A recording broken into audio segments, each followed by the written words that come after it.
चौधरी साहब, शहबाज शरीफ की रिहाई के बाद एक बार फिर से जो ज़मानत उन्हें मिली है, सवालात उठ रहे हैं। हमजा 2 साल से जेल में थे, उनको ज़मानत मिली, मरीम नवाज़ को ज़मानत मिली, शाहिद खाकान अब्बासी को मिली, एहसन इकबाल को मिली, और कितने नाम हैं, ख्वाजा साद रफ़ीक। बात यह है कि नैब तो इतने दावे करता है, सबूत होने के दावे करता है। शहजाद अकबर घंटों घंटों प्रेस कॉन्फ्रेंस करके जो है ना वो जो पेपर्स लहराते हैं, टीटीज़ के बारे में बयान करते हैं, लेकिन हम देखते हैं कि 2-2 साल के बावजूद, गुजर जाने के बावजूद भी नैब कुछ साबित नहीं कर पाता। सर, क्या ये जो इंतकामी कार्रवाई का एक बयानिया है अपोजिशन का, जो अब हुकूमत के अपने लोग भी बात कर रहे हैं, क्या ये सच साबित नहीं होता फिर? शाजिया, एक तो लफ्ज़ बयानिया जो है ना, इससे मुझे बड़ा एतराज़ है। एक नैरेटिव, एक बयानिए के लफ्ज़ को इस तरह बड़ा बना दिया गया है जिस तरह कोई बड़ा बयानिया उनका ये है, जिस तरह कोई कम्युनिस्ट पार्टी का बयानिया हो, लेनिन का बयानिया हो, कोई बयानिया माओ सी तुंग का हो, एक पूरा उनका नज़रिया हो। ये कोई नज़रिए वाली बात, ये तो मौक़िफ़ का लफ्ज़ इसके लिए इस्तेमाल प्लीज़ किया करें। मौक़िफ़, ठीक है, उनका मौक़िफ़ ये है, ठीक है। उनका मौक़िफ़ जो है वो मौक़िफ़ बड़ा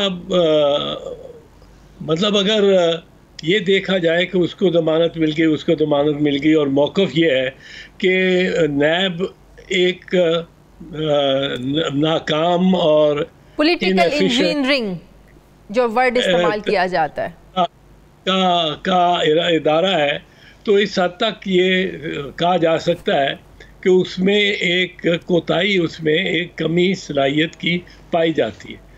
2 चीज़ें होती हैं अदालत में, मुकदमे में।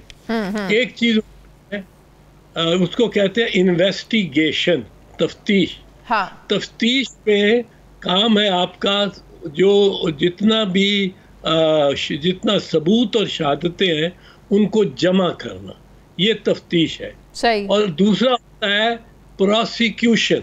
हाँ। यानी उस शहादत को, उस सबूत को जो आपने जमा किया हुआ है, वो अदालत के रूबरू चंद कवायद के मुताबिक, चंद कवायद और ज़वाबित के मुताबिक पेश करना।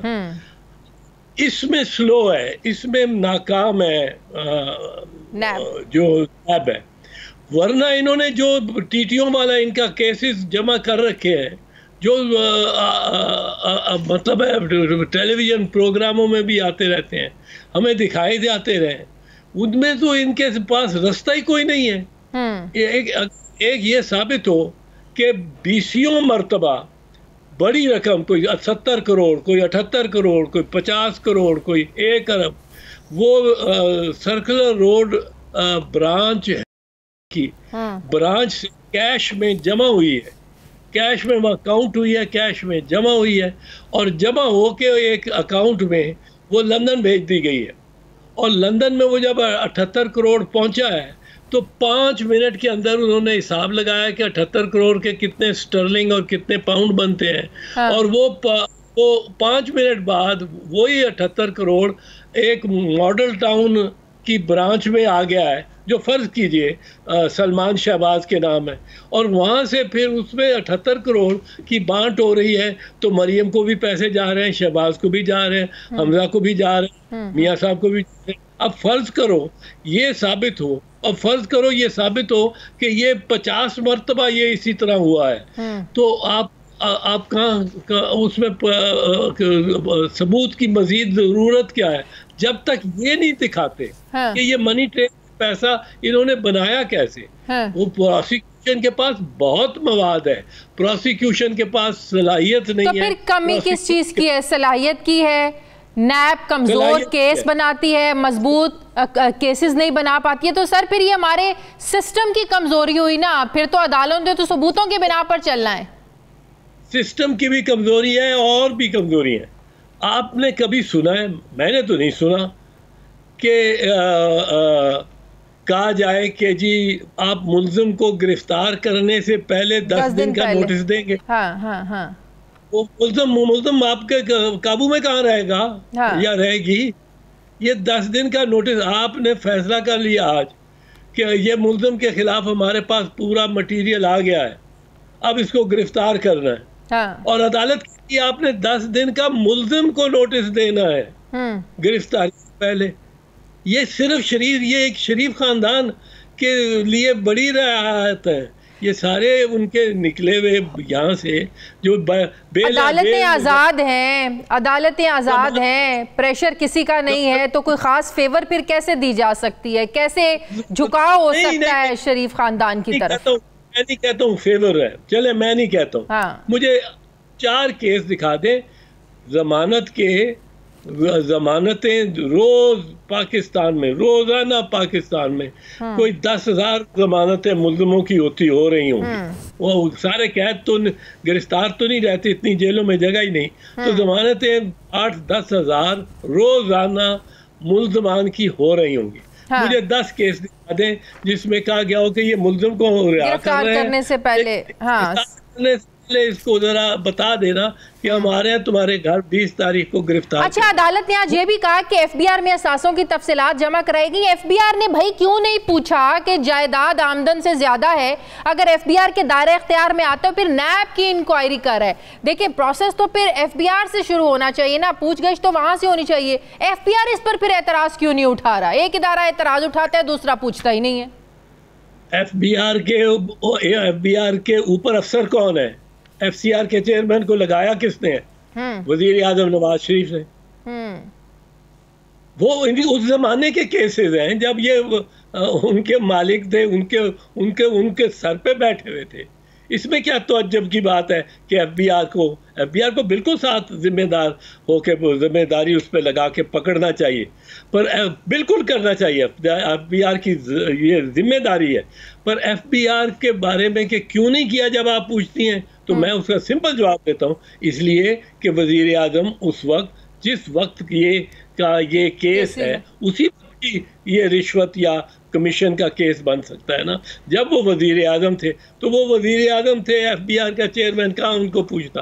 कौन से मुल्क और माशरे में पूछते हैं? आजकल खामोश हो गई हैं, हो गए हैं नवाज शरीफ साहब भी और मरियम बीबी भी। आप देखें, कोई जारहाना सिलेक्टर्स के खिलाफ कोई बात नहीं हो रही, क्योंकि इस वक्त मुझे ये महसूस होता है कि फिर वो बैक चैनल्स तेज हुई नहीं है और वो कोशिशें हो रही हैं। वो कहते हैं पीपल्स पार्टी की डील हुई, इस्तीफों से पीछे हट गए, पीडीएम से निकल गए। पार्टी तो खामोश नहीं है ना, पीडीएम से निकलना पे मैं आ जाता हूँ, वो बात जरूर करने वाली है, वो करने वाली है। पर ये जो आपने कहा कि डील शहबाज शरीफ ने की हो, शहबाज शरीफ के पास कुछ नहीं है। अच्छा, मुस्लिम लीग नवाज, जिसको आजकल लोग मुस्लिम लीग लंदन कह रहे हैं, पाकिस्तान मुस्लिम लीग लंदन, जो कि बाहर बैठ के और बयानात ऐसे दे रहे हैं और जिससे इनकलाबी सबसे बन के और आवाज़ें ऐसी गरज की दे रहे हैं, वो मुस्लिम लीग लंदन जिसकी मुनासबत MQM लंदन से भी बनती है, और वो MQM लंदन और अल्ताफ वाला आप सारा जानती हैं। मुस्लिम लीग लंदन के हाथ में है सारा वोटर मुस्लिम लीग का। मुस्लिम लीग पाकिस्तान के पास कोई वोटर नहीं है।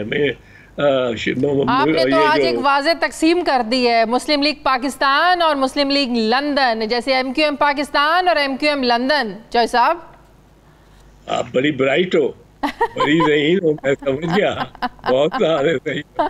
अच्छा, तो ये मुस्लिम लीग जो पाकिस्तान है, इसके पास कोई वोट नहीं है, इसकी कोई बात नहीं सुनता, इसकी ना सुनेगा। जब तक मुस्लिम लीग लंदन है, जब तक वो अल्ताफ हुसैन वहाँ है, उस वक्त तक मुस्लिम लीग MQM पाकिस्तान की कोई नहीं सुनता था। और इस वक्त क्राउड पुलर जो है वो मरियम है, और इस वक्त जो फैसले करती है वो, और जिसका फैसला मानना पड़ेगा शहबाज को भी और उनके बेटे हमजा को भी और दूसरों सब को भी, वो मुस्लिम लीग लंदन है। और मुस्लिम लीग की जो लीडर है पाकिस्तान में इस वक्त मौजूद मरियम। अच्छा, शहबाज शरीफ साहब की रिहाई के बाद क्या पीडीएम की तरफ वापसी पाकिस्तान पीपल्स पार्टी की हो सकती है? कोई उनका अगर रोल हो, वो बात करना चाहें, पीपल्स पार्टी वापस आ सकती है? ऑल्दो कहा जा रहा है पीपल्स पार्टी की तरफ से कि नून लीग माफ़ी मांगे, पीडीएम माफ़ी मांगे, जो वो मांगने को तैयार नहीं है। वो कहते हैं हम राइट पे हैं, आप लोगों ने गलत किया, बाप के बाप से आप लोगों ने जो है ना वो डील कर ली। ये मौलाना साहब ने भी कल ये बात करी। दो तीन चीज़ें। पहली तो बात यह है कि मुस्लिम लीग, ये पाकिस्तान पीपल्स पार्टी ने पीडीएम नहीं छोड़ी, और अभी तक उन्होंने ना ये ऐलान किया ना कुछ। इस्तीफ़ों से उन्होंने यकीनन जो ओहदे थे उनके पास, हमारे पास जो थे, उन पे आप लोगों को व्हाट्सएप ग्रुप से भी निकाल दिया है पीडीएम वालों ने? निकाल दिया, सुना, मैंने सुना है। अच्छा, हाँ। दूसरी बात ये है कि कहीं किसी, ये मतलब ये बड़ी प्रॉब्लम है। एक पनीरी है, नर्सरी है जो परवान चढ़ के दरख्त बन गई है, पर वो परवान नर्सरी क्या ज़ियाउल हक के पौधे लगाए हुए हैं जो 1985 की इलेक्शन में आए थे और 1985 की असेंबली में आए थे। ये जितने हैं वो देख लें, वही हैं जितने।